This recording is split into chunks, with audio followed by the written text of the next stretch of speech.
معتمر بن سلیمان نے عبید اللہ عمری سے بیان کیا، ان سے ثابت نے، ان سے انس بن مالک رضی اللہ عنہ نے کہ رسول اللہ صلی اللہ علیہ وسلم جمعہ کے دن خطبہ پڑھ رہے تھے کہ اتنے میں لوگوں نے کھڑے ہو کر غل مچایا، کہنے لگے کہ یا رسول اللہ، بارش کے نام بوند بھی نہیں، درخت سرخ ہو چکے، یعنی تمام پتے خشک ہو گئے، تو جانور تباہ ہو رہے ہیں۔ آپ صلی اللہ علیہ وسلم اللہ تعالیٰ سے دعا کیجئے کہ ہمیں سیراب کرے۔ آپ نے دعا کی کہ اے اللہ ہمیں سیراب کر۔ 2 مرتبہ آپ نے اس طرح کہا۔ قسم خدا کی اس وقت آسمان پر بادل کہیں دور دور نظر نہیں آتا تھا، لیکن دعا کے بعد اچانک ایک بادل آیا اور بارش شروع ہو گئی۔ آپ ممبر سے اترے اور نماز پڑھائی۔ جب آپ نماز سے فارغ ہوئے تو بارش ہو رہی تھی اور دوسرے جمعے تک بارش برابر ہوتی رہی۔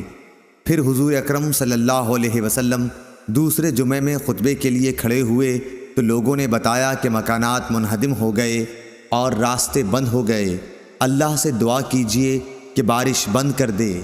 اس پر نبی کریم صلی اللہ علیہ وسلم مسکرائے اور دعا کی، اے اللہ ہمارے اطراف میں اب بارش برسا، مدینے میں اس کا سلسلہ بند کر۔ آپ صلی اللہ علیہ وسلم کی دعا سے مدینے سے بادل چھٹ گئے اور بارش ہمارے ارد گرد ہونے لگی، اس شان سے کہ اب مدینے میں ایک بوند بھی نہ پڑتی تھی۔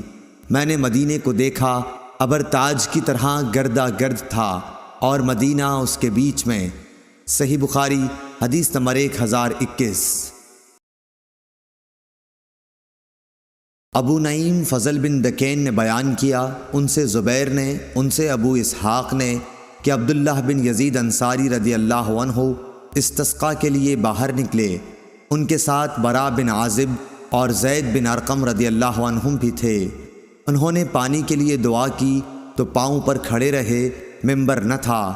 اسی طرح آپ نے دعا کی، پھر 2 رکعت نماز پڑھی جس میں قرأت بلند آواز سے کی، نہ اذان کہی اور نہ اقامت۔ ابو اسحاق نے کہا، عبداللہ بن یزید نے نبی کریم صلی اللہ علیہ وسلم کو دیکھا تھا۔ صحیح بخاری حدیث نمبر 1022۔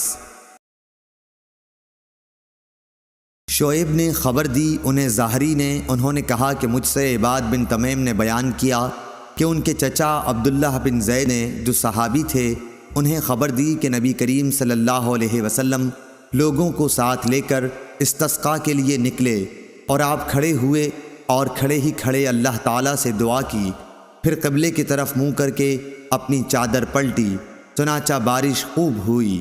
صحیح بخاری حدیث نمبر 1023۔ ابن ابی ذئب نے ظاہری سے بیان کیا، ان سے عباد بن تمیم نے اور ان سے ان کے چچا عبداللہ بن زید نے کہ نبی کریم صلی اللہ علیہ وسلم استسقاء کے لیے باہر نکلے تو قبلہ رو ہو کر دعا کی، پھر اپنی چادر پلٹی اور 2 رکعت نماز پڑھی۔ نماز میں آپ نے قرأت قرآن بلند آواز سے کی۔ صحیح بخاری حدیث نمبر 1024۔ ابی ذئب نے ظاہری سے بیان کیا، ان سے عباد بن تمیم نے، ان سے ان کے چچا عبداللہ بن زید نے کہ میں نے نبی کریم صلی اللہ علیہ وسلم کو جب آپ صلی اللہ علیہ وسلم استسقاء کے لیے باہر نکلے دیکھا تھا۔ انہوں نے بیان کیا کہ آپ نے اپنی پیٹھ صحابہ کی طرف کر دی اور قبلہ رخ ہو کر دعا کی، پھر چادر پلٹی اور 2 رکعت نماز پڑھائی جس کی قرأت قرآن میں آپ نے جہر کیا تھا۔ صحیح بخاری حدیث نمبر 1025۔